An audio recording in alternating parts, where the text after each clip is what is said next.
Hello friends, Rehman গার্ডেন্সে আপনাদের প্রত্যেককে স্বাগতম। আশা করছি আপনারা প্রত্যেকে সুস্থ আছেন এবং ভালো আছেন। আপনাদের প্রত্যেকের সুস্থতা কামনা করে আজকে একটা নতুন ভিডিও শুরু করছি। ভিডিওতে যে গাছটা দেখানো হচ্ছে আপনাদের, এটা হচ্ছে একটা পাতিলেবুর গাছ। এই পাতিলেবুর গাছটা খুব উচ্চ ফলনশীল গাছ। এটার কী নাম আমি এখনও সঠিকভাবে বলতে পারবো না, কারণ এটা আমাদের কাছাকাছি একটা নার্সারি থেকে কেনা হয়েছিল। এই গাছটা প্রায় সারা বছরই ফল দেয়, তবে আমরা এর বিশেষ যত্ন সেরকম কিন্তু নয়। দেখতে পাচ্ছেন গাছটা কি নিরবিচ্ছিন্নভাবে ফল হয়েছে। এটা একটা 20 লিটারের জলের ড্রামে আমি বসিয়েছি। এই ড্রামে বসানোর পর সেরকম যে যত্ন করা হয় তা কিন্তু নয়। দেখতে পাচ্ছেন একটা বড় স্টেজে লেবু রয়েছে, এর আগেও আপনাদের সঙ্গে শেয়ার করেছি। তার পরবর্তী স্টেজে লেবু রয়েছে এবং তার পরবর্তী স্টেজে ছোট ছোট লেবু সঙ্গে ফুল এসেছে। এই ফুলগুলো কিন্তু সিজনের ফুল, কারণ আপনারা জানেন জানুয়ারি মাসে লেবু গাছে ফুল আসে, সেই ফুলই এসেছে। কিন্তু তার আগে আমার এই গাছটায় অনেক লেবু ধরেছিল এবং বর্তমানে বেশ কিছু লেবু রয়েছে, আপনারা দেখতে পাচ্ছেন। এই দ্বিতীয় স্টেজের লেবুগুলোও আপনারা দেখতে পাচ্ছেন। তা বন্ধুরা, আপনারা যদি এই রকম লেবু গাছের ফলন পেতে চান, আমি কতগুলো কথা আপনাদের সঙ্গে শেয়ার করছি যেটা আপনারা করতে পারেন, যার ফলে আপনারাও কিন্তু এরকম ফলন পাবেন। লেবু গাছে আপনারা খুব বেশি পরিমাণ জল কিন্তু দেবেন না, এটা নার্সারিম্যানেরাও বলে থাকে। তার থেকে আমি শিখেছি যে লেবু গাছে অতিরিক্ত জল দেবেন না।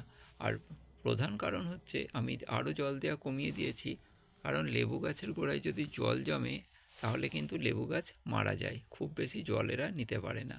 আমার এর আগে লেবু গাছ অনেক কটাই মারা গেছে, অনেক দামি দামি লেবু গাছ মারা গেছে। সেগুলো কিন্তু পাতি লেবু নয়, সেগুলো কিন্তু বেশ ভালো জাতের মৌসুমি লেবু, বাইরে থেকে সব আনা।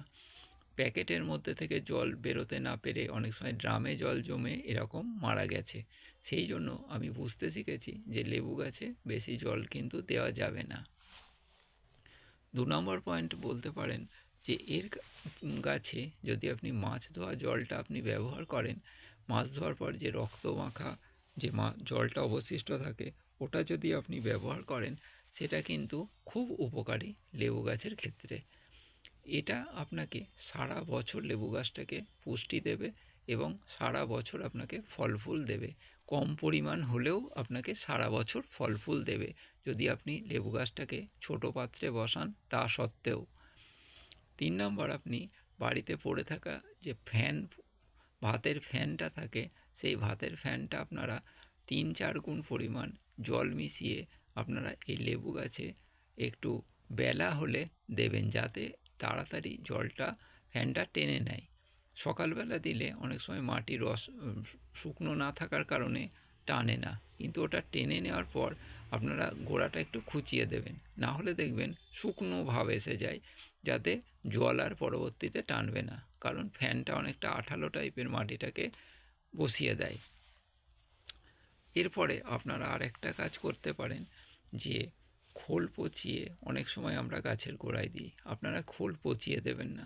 খোলটাকে গুঁড়ো করে, যেমন শুকনো গুঁড়ো করার পর সেই খোলটাকে গাছের গোড়ায় খুঁচিয়ে সেটাকে দিন এবং প্রত্যেক দিন জল দেবেন। আস্তে আস্তে দেখবেন সেই খোলগুলো আপনি গাছের গোড়ায় খাবারের কাজ করছে। পচিয়ে দিলে কি হয়, তাড়াতাড়ি গাছটা পেয়ে যায় এবং তাড়াতাড়ি খেয়ে নেয়, হয় বেশি ফল দেবে না ফল দেবে না, এরকম হয়। যদি আপনি গুঁড়ো করে দেন, আস্তে আস্তে জল দেওয়ার কারণে আস্তে আস্তে পচবে, আস্তে আস্তে খাবার পাবে। ভিডিওটা ভালো লাগলে অবশ্যই সাবস্ক্রাইব করবেন। আজকে এটুকুই, নমস্কার।